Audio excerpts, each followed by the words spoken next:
Debunking Ecojustice Climate Kids Court Case, a story in several parts. This is part 2. Hi, I'm Michelle Sterling for Friends of Science Society. We're having a look at the Ecojustice Youth Court Case against the Ontario government. And in this video, we'll be talking about CBC's inept reporting, their lack of interest in checking out the background details, their disrespect for senior Canadian scientists, and their twisting of information.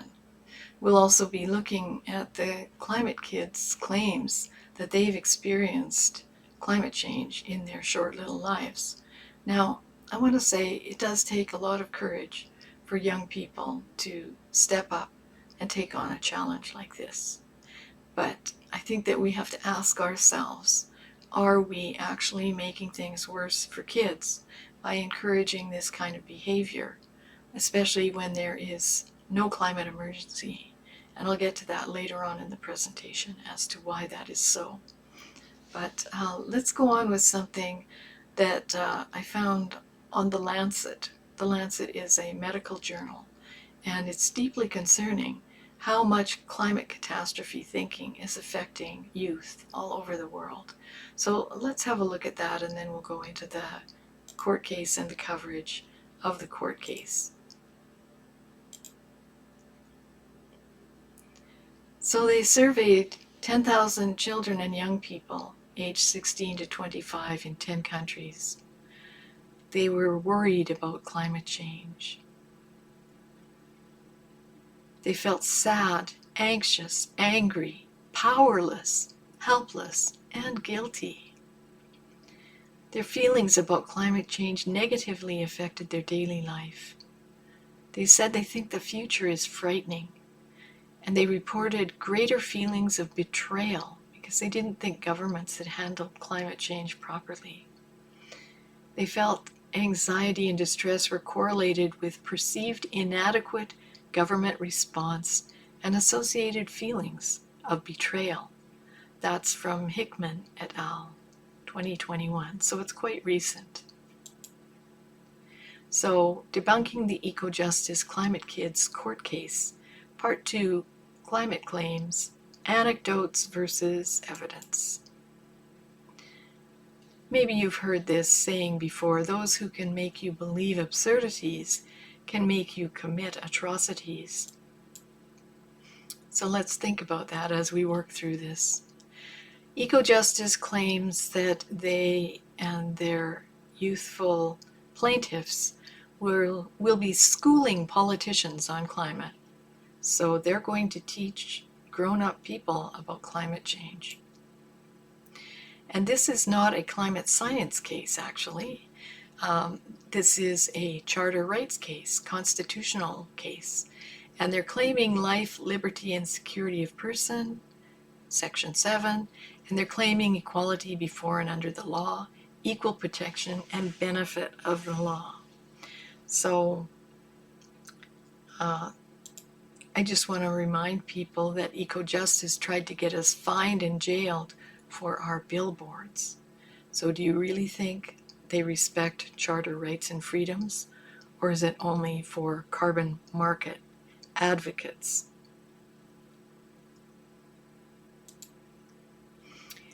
So just summarizing what the Gen Climate Action kids claim, this is basically from CBC's report, that extreme weather equals climate change evidence, that the plaintiffs each have personally experienced climate change, that Ontario's cancellation of the cap-and-trade climate legislation would have protected people from extreme weather and stopped climate change, and that we, Canadians, are obligated to meet Paris targets, and that will keep Earth below a 1.5 degrees Celsius rise in temperature, and that the plaintiffs have a constitutional right to demand stringent climate legislation for future generations.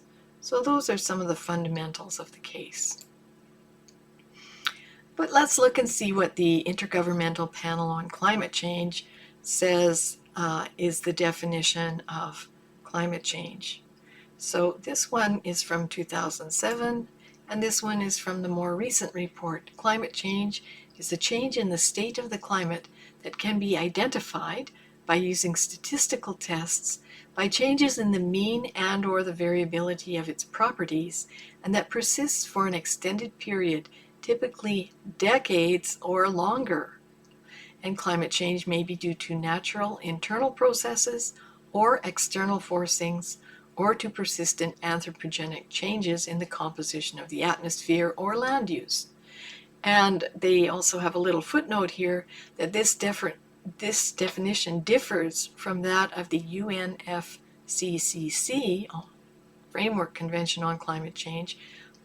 This is a political definition because it says a change of climate which is attributed directly or indirectly to human activity that alters the composition of the global atmosphere and which is in addition to natural climate variability observed over comparable time periods.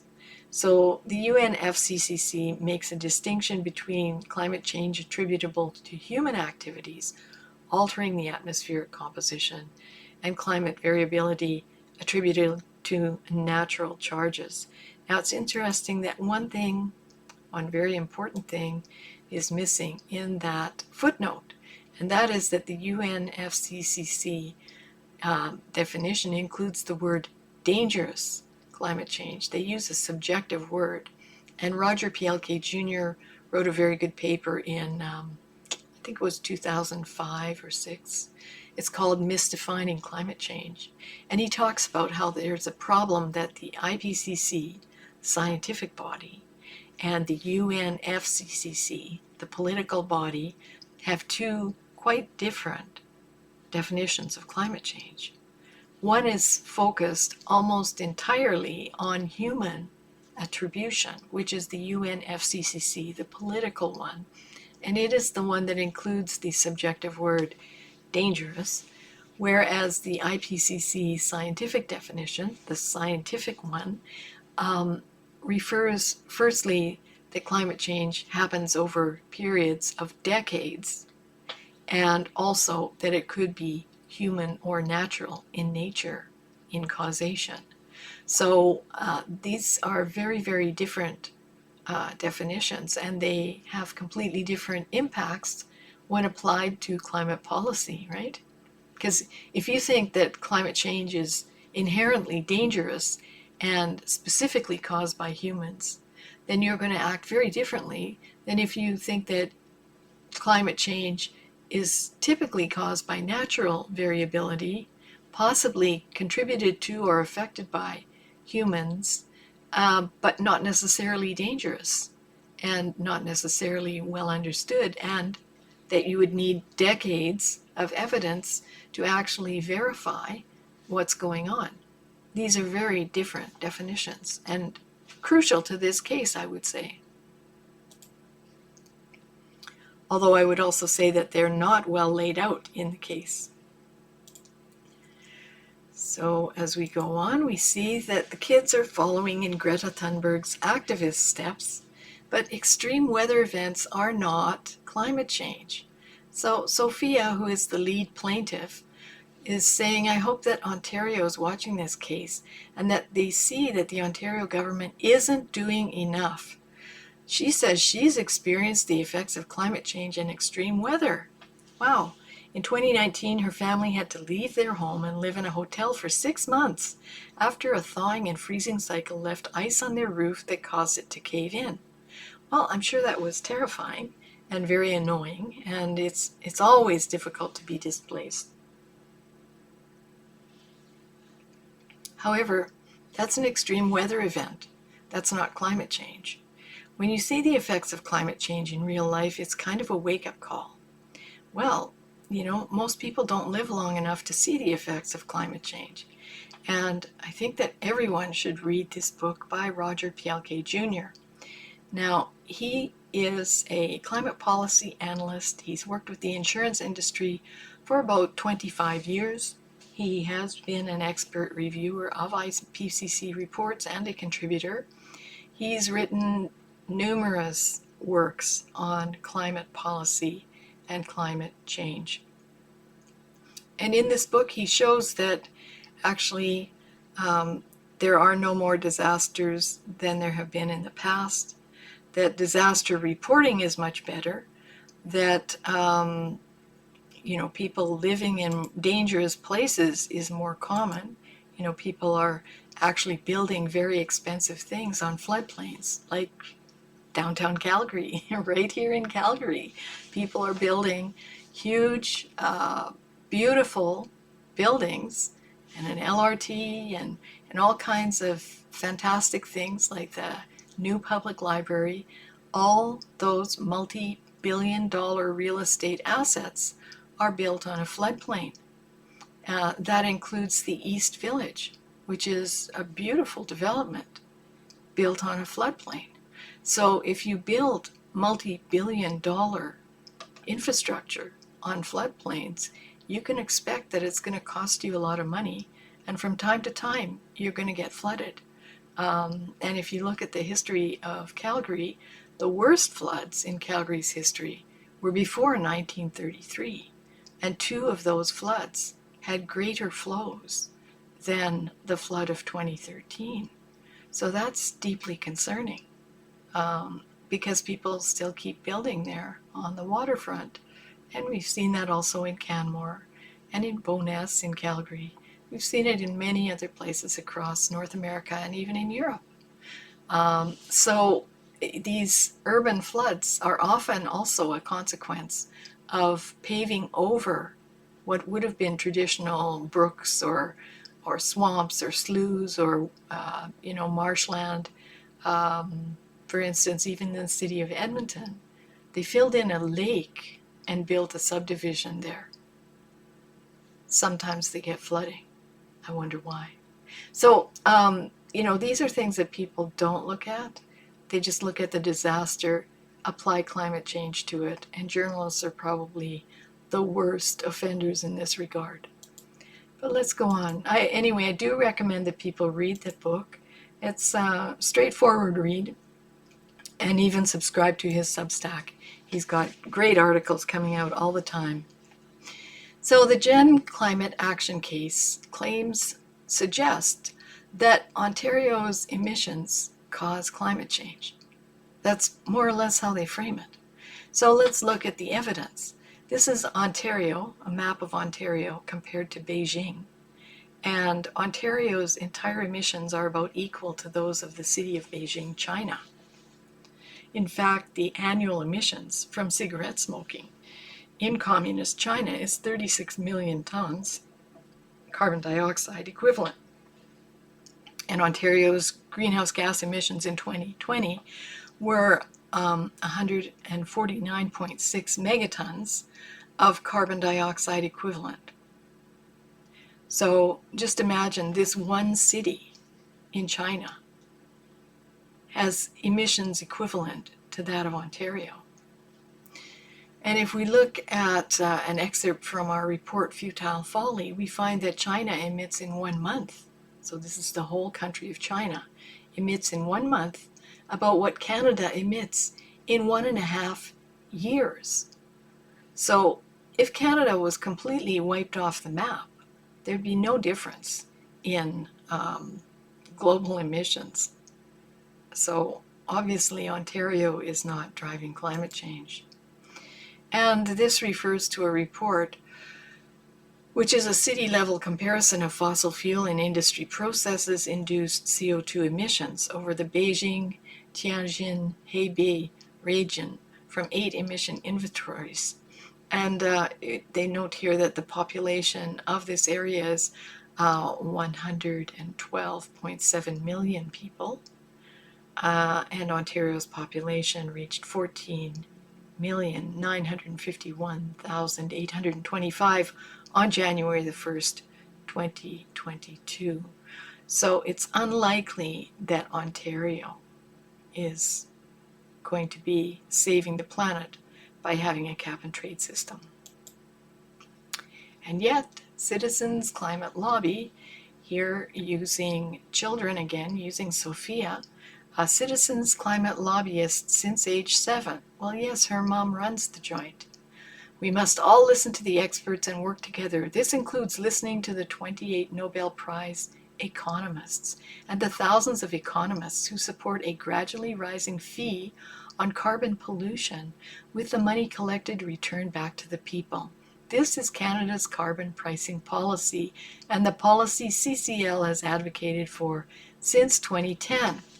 So, she's an activist since she was 7. She's now 15, so she's been an activist for 8 years.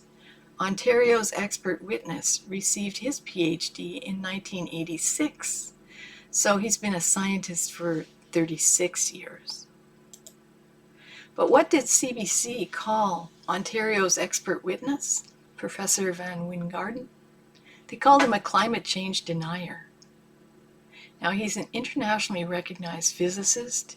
His CV shows that he's got many awards and accolades for his excellence in teaching complex topics like math. He does leading-edge science for Canada and the world. He's the author of a book acknowledging climate change is real, but he thoughtfully questions the hype on catastrophe and the relative influence of humans. He's a signatory to the Clintel World Declaration that there's no climate emergency, that we do have time, and that Mother Nature is more influential on climate than humans. His 61-page CV is here, and CBC's report did not mention any of these facts.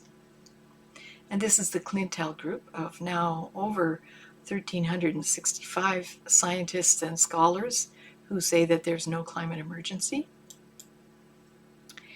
And see, science is about evidence, not anecdote. Now, we heard that Sophia suffered from an ice bridge or an ice jam breaking the roof, and she had to move out of her house. So, undoubtedly, those kinds of events are very scary for children. I mean, I remember when I was a kid and I lived out on the farm, one winter it was so cold that our propane tank froze. So the propane actually gelled up and it was no longer a gas. So we couldn't heat our house. I remember watching from the upstairs window as my dad and a neighbor lit a fire under the propane tank. And I'm not saying that's recommended. Yeah, you should, before you do anything like that, you should speak with experts. This was back in the 60s. Anyway, they lit a fire under the propane tank to turn the propane back into gas, warm it up enough that it would become gaseous so we could heat our house. It was more than minus 40 that winter. It was horrible. And we lived on a back road. We were snowed in for, I think, at least a week. And one time, myself and my siblings went out and we were playing in these huge drifts on the road. And all of a sudden, there's this whoosh, and a snow plow went by quite fast. And we built a snow cave. We were hiding in there. And it just cut the face of the cave right off. I mean, we're lucky we didn't die. But we thought it was great fun. But what I'm saying is that there are many terrifying incidents that happen due to natural disasters. And of course, it's horrible for children to face that, especially when they don't have a kind of a bigger overview of the world or a good sense of history.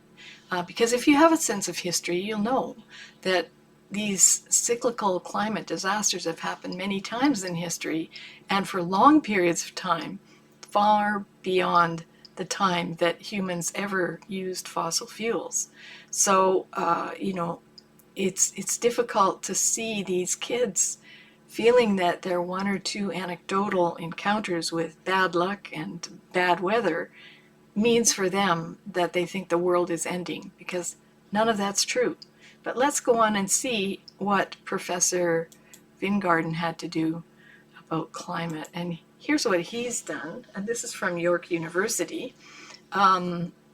He's done all kinds of climate change studies.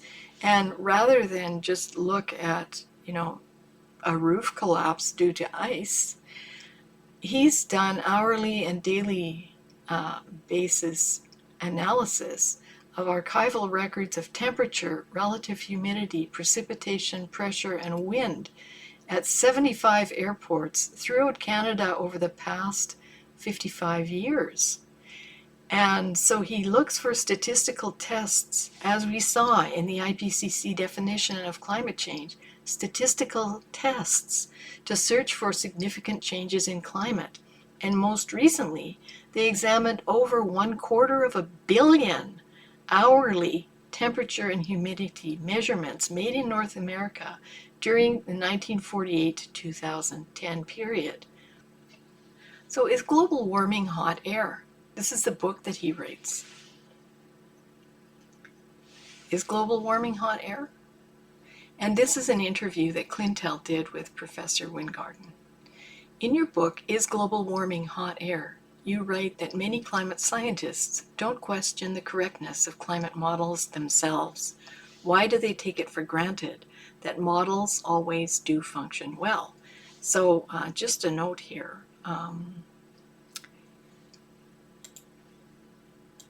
Climate models are not what some people think. They're not like a toy model that is an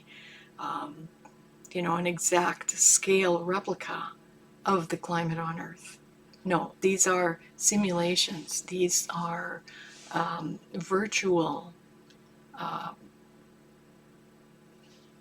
constructs of the climate on Earth, and they create sort of a layer of grids over the Earth's surface and apply various algorithms and equations to the observed and also presumed activities of the fluctuation of humidity, of wind, of carbon dioxide concentration, many factors. These are very, very complex climate simulations, but they're still not an accurate representation of Earth's climate. So this is what they're talking about in this interview that Clintel did with Professor Van Wingarden. And let's have a look at what he actually has to say. So the question was, why do they take it for granted that models always do function well? And the professor answers, it's unfortunate many climate researchers do not question the climate models, especially when the observations conflict with predictions. One of the best known failures was that the average global temperature stopped increasing after 2000, which is called the hiatus. Constructing a global climate model necessitates estimating a myriad of parameters. Science has always progressed by comparing theory, that's the theory of global warming, to observation. If the theory is wrong, it must be refined. And, Professor Van Wingarden is a very polite fellow, I think, because he says, I do not question the sincerity of the modelers, but an accurate climate model is very challenging. So here's his book. It's a free download from York University. It's fairly short. It was done in 2016, so, probably one or two of the data points have changed a bit since then, but he asks very good questions. So I recommend that people have a look at that. And here's something that Clintel did to show people that there's no climate emergency. So these are the average temperatures. They're based on a credible global climate temperature data. And you see that since 1850, global warming is less than 1 degree Celsius. So where's the climate emergency? So in looking at CBC's journalistic standards, we find that the CBC reporters have violated it by name calling and, again, just repeating and not reporting. So CBC claims to serve the public interest. They claim that their mission is to inform, reveal, and contribute to the understanding of issues of public interest. So how is calling an experienced professor a climate change denier any way related to that? We seek out the truth in all matters of public interest. Well, if so, why didn't they report on Professor Van Wingarden's research? We treat individuals and organizations with openness and respect. So why were they name-calling him? On issues of controversy, we ensure that divergent views are reflected respectfully, taking into account their relevance to the debate and how widely these views are. Well, they certainly didn't do that in this report. And we provide professional judgment based on facts and expertise. We do not promote any particular view on matters of public debate. Well, yes, they do promote the climate catastrophe view because they keep citing an alleged consensus.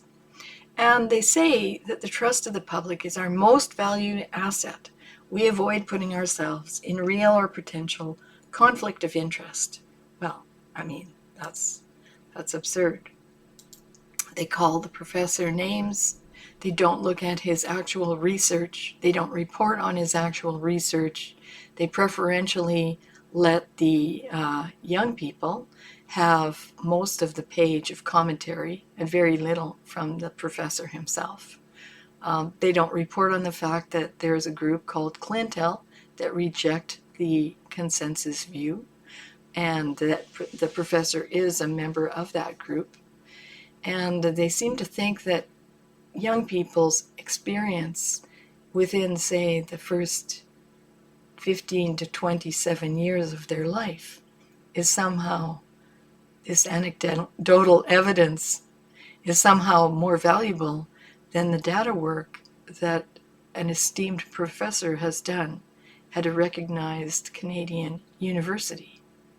So I think that if you find this reporting by CBC to be improper, then there's an ombudsman, there's a complaint line, there's a place on that report where you can file corrections and register your complaints. I mean, you're paying more than $1 billion a year for CBC to report. And in my opinion, they are strictly repeaters and not reporters. So maybe Professor Van Wijngaarden should school Ecojustice and CBC, and maybe also the courts. So, Ecojustice claims they're schooling politicians on climate and that these young people are doing this. But in fact, if you read our open letter to Ecojustice Executive Director Devin Page, you'll find out that none of the catastrophic claims they make are true. And the letter debunks the extreme weather equals climate catastrophe claims of Ecojustice. And of course, people who might not like reading could just watch Dr. Madhav Kandakar's presentation and his short videos. They're all linked on this playlist. And Dr. Kandakar is one of our scientific advisors. And science is not about consensus. So someone should tell the legal community and CBC. Now, for the longest time, I think this was published in 2012, the legal community somehow has equated climate change dissent with the term denial, and then they've tried to escalate that and say that it's actually a crime to have dissenting view on climate. So obviously they know nothing about the scientific method. And again, in this article or paper, which I think is quite widespread and very popular, this individual conflates extreme events and climate change, which even the IPCC report on extreme weather did not do that. And Roger Pielke Jr. has a number of commentaries on his Substack, one of them on the most recent IPCC AR6 report, where he shows that the attributions of extreme events are nominal to non-existent, and also that the extreme catastrophic scenario called RPC 8.5 is no longer seen as our likely future. So somebody should tell the legal community and CBC that they've got it wrong. And having dissenting views on climate change is not a crime, because science is about inquiry and not compliance. Now, of course, you've probably heard of many consensus studies that claim to prove that everyone agrees about climate change. We did quite a thorough deconstruction of all of those, of the most well-known studies up to 2014. So you can go through that. It's on our website, and there's a link here. But you must be wondering by now, where did the climate emergency theme come from? Well, it came from these two green billionaires and a bunch of environmental groups. And what happened is these guys got together with some ENGOs. They came up with a report called Risky Business, which proliferated throughout the financial community and banking community, and it relied on this scenario known as RCP 8.5. Now, this does look like a catastrophe, doesn't it? This is predicting very big warming, like in the 5 to 6 degree range. But in fact, this scenario was only designed for research purposes. All of these were designed only for research purposes, not policy making. And this has always been deemed to be implausible. But it became known as the business as usual scenario. And I can tell you, I actually forgot to put it in this presentation, but RCP 8.5 is presented in the Prairie Climate Center's work as business as usual. It's not business as usual. Business as usual actually turns out to be more in the 4.5 area. So you can see that this is not a crisis. It's not a catastrophe of any kind. And the climate emergency is over. And this is what the latest IPCC report, the science report, Working Group 1, which was issued last summer, they see the extreme scenario that the IPCC saw as most likely in 2013 is now judged a low likelihood. So they pretty much taken RCP 8.5 off the map. And these fellows got together with these ENGOs and proliferated it, and it became very popular in many scientific papers. So that's where the climate emergency came from. It came from misuse of RCP 8.5. And now that it's not being misused by the IPCC anymore, the climate emergency is over and we do have time. Now, sadly, what's happened here, especially in this court case, is that we have young people who don't respect their elders. They believe that CBC reporting on Professor Van Wijngaarden, that he's a climate change denier, they believe that that's true, when in fact they should be more humble and respect their elders. I mean, it's a constantly amazing to me that, say, a number of the plaintiffs in the Ecojustice case have Aboriginal roots.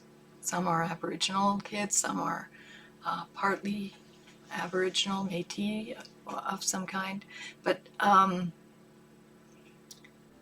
that's a community that respects its elders. That's a community that knows that when people have gotten to a certain age in life, they've learned a lot of things, and you should listen to them with respect. It doesn't mean you can't disagree with them, but you shouldn't run roughshod over all the experience that they have. And yet, the problem is, that's what these kind of youth climate court cases do.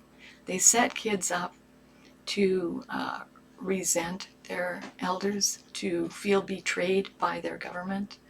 All those things that I started off this presentation with, that those researchers found in kids and their views on climate, their fears, their sense of humiliation, guilt, sadness, anger, all these things are amplified by these kinds of court cases, and especially by CBC-style reporting, where an esteemed professor is passed off as nothing more than a climate change denier, when that's not true of his work, and when they don't, in fact, look into any of his work to understand why his perspective dissents on what is claimed to be a consensus in climate. So they're misinforming the public by omission, and they're misinforming the public by denigrating an expert in his field. So, we really have to understand that we stand on the shoulders of giants, and if we dismiss that and denigrate it, then bad things will happen to our society. And in fact, those who can make you believe absurdities can make you commit atrocities. And now we get to the nub of this. If you believe that this little molecule is the only driver in this very complex world of climate change, then someone has gotten you to believe an absurdity. And what's going to happen is you will be committing atrocities. Now, this visualization of the complexity of climate as a complex, chaotic, dynamic system comes from Henri Masson, who's a complex systems expert. And here is the atrocity. Heat or eat poverty for many. That's what's coming. And famine for millions. So Europe faces energy poverty. They're going to have a terrible time this winter. And that's not because of the Ukraine-Russia conflict. That has exacerbated things.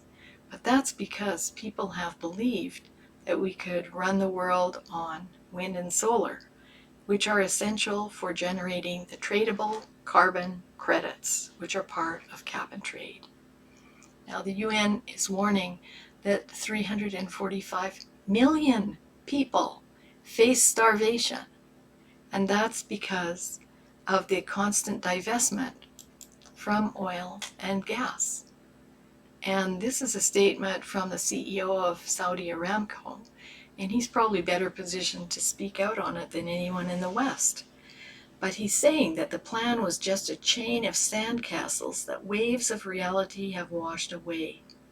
So he stated quite clearly in this presentation, solar and wind still only account for 10% of global power generation, less than 2% of global primary energy supply.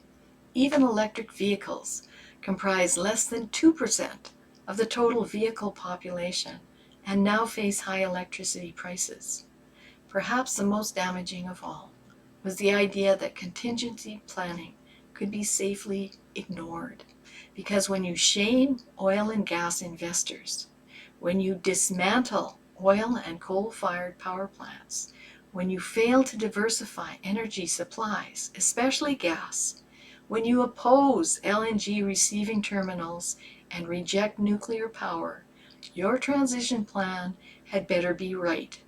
Instead, as this crisis has shown, the plan was just a chain of sandcastles that waves of reality have washed away, and billions around the world now face the energy access and cost of living consequences that are likely to be severe and prolonged. These are the real causes of this state of energy insecurity, underinvestment in oil and gas. Alternatives are not ready, and there's no backup plan, but you would not know that from the response so far. So yeah, we're still seeing people advocating for wind and solar to replace oil and gas, to cancel oil and gas wherever possible, and this is constant in CBC reports. And again, you're paying more than $1 billion for CBC reporting, and they're not reporting on the failure of wind and solar to supply sufficient energy to the world. They're not reporting on the real causes of the current energy crisis, which, as the CEO of Saudi Aramco has said, it's because of shaming oil and gas investors, dismantling oil and coal-fired power plants, failing to diversify energy supplies, especially gas, opposing LNG receiving terminals, which our Prime Minister just did when the Germans were here, and rejecting nuclear power, then your transition plan had better be right. But it's not right. It's not right, because this is what's happening in the world. This is what the eco-justice youth will face for at least the next 5 years, possibly the next decade. That there will be heat or heat poverty, especially in Europe, but I suspect it will happen in Canada too. It's already on the rise here. There will continue to be millions of people facing starvation worldwide. And why is that? Because when you don't have enough natural gas supply in the world, then you can't make fertilizer.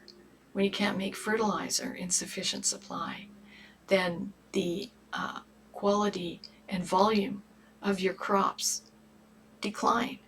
So when you don't have enough crops, then you can't feed the world. And when you can't feed the world, then people die. So that's what we are all going to be watching from the sidelines for at least the next 2 years, probably the next 5 years, and we will suffer for at least the next decade.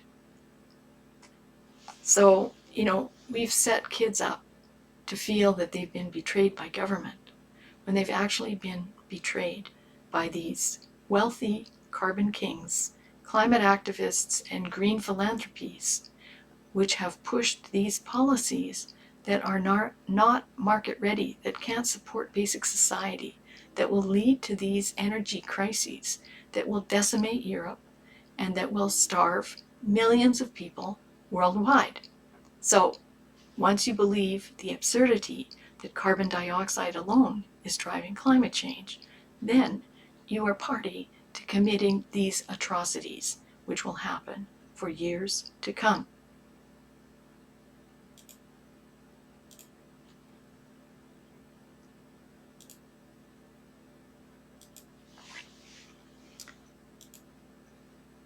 And CBC is doing a disservice to the public and to the youth for not reporting the broader story that I just unveiled to you.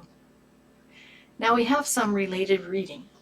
Even though what I just told you was probably shocking and disturbing, we do have these reports by Robert Lyman, who was a federal public servant for 27 years and a diplomat for 10 years. One of them is called the stranded assets myth. And in Canada, a lot of people have divested from fossil fuels. A lot of universities have divested their pension fund from fossil fuels, thinking that they're going to save the planet. Well, in fact, what we need now is investment in fossil fuels, because the demand continues to grow worldwide, and that is the solution to the energy crisis. More oil and gas worldwide, more development as soon as possible. Unfortunately, this will take at least 10 or 20 years to catch up. But this report refutes Mark Carney's claims about stranded assets. There's very good news about Canada's environment. All the kids have expressed concerns that the environment is degraded and people are dying of air pollution. I think you should read this report and know that there's lots of very good news about Canada's environment, the amazing untold success story. Now, of course, CBC has not reported on this report of ours or this one on the stranded assets myth. You'd think if they were representing the Canadian public that they would report on these two reports of interest. And then Robert Lyman also did a report about a year ago, I think 2 years ago, on magical thinking on net zero, why it's neither possible or desirable. And of course we see why it's not desirable right now with the energy crisis. These three reports will give you a much broader picture of the issues at stake here.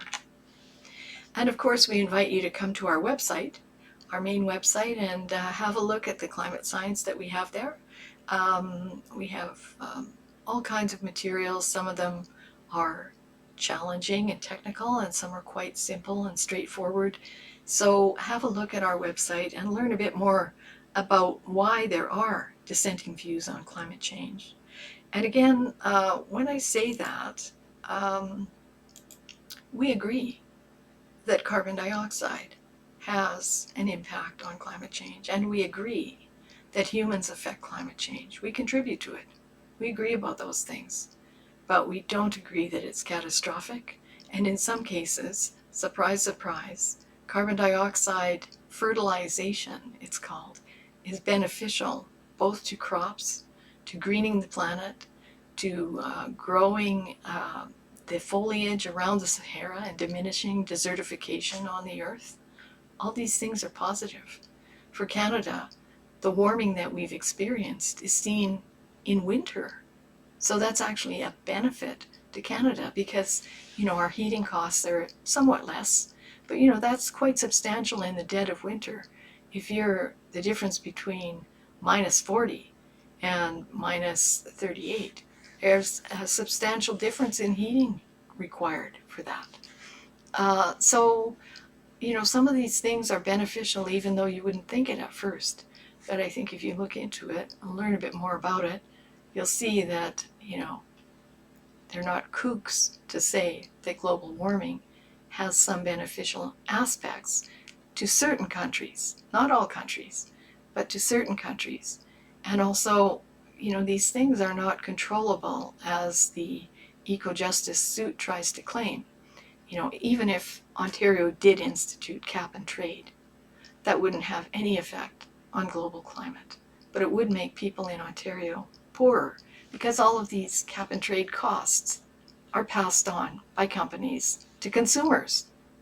So people have to get that through their heads, that any of these climate policies that people initially perceive as saving the planet, they're all going to be costs imposed upon you as a consumer. And they're not going to save the planet, as we saw in the representation of Futile Folly, our report about global emissions and Canada's role. So, please have a look at our website, and we're always open to answering questions as well. And we're now in our 20th year of operation. We offer climate science insights and energy policy insights. We've reviewed a broad spectrum of literature on climate change, and we've concluded that the sun is the main driver of climate change, not carbon dioxide. So I thank you very much for tuning into this presentation. I may be doing more on this same topic because there were other items in the CBC report that I objected to that doesn't fit with our findings. But I'll leave it at this for now. Again, thanks very much for tuning in. If you like the work that we do, we are in our 20th year, and we have asked our viewers if they'd just send along an e-transfer of $20 to help us financially and to help us celebrate our 20th year. And, if you're broke or can't do that or don't want to, maybe you just share our stuff. And again, we encourage open civil debate on climate and energy policies. We encourage full cost benefit analysis. And we think that that should be the norm in public policy. It's something that we've strayed very far away from. And that's why billions and trillions of dollars are being wasted. Public funds are being wasted on useless climate policies that won't help the climate. They won't help the environment. They will make green crony capitalists richer, and they will make you poorer. And we think that that's wrong. And we think that's an example of very poor public policy. So if you'd like to get back into an old normal, if you like, of full cost benefit analysis on climate and energy policies and open civil debate on all of these issues, then we ask that you support us in some way, whatever suits your fancy. Thanks very much for watching, and we'll have more on these kinds of topics in the coming days. For Friends of Science Society, I'm Michelle Sterling. Thank you.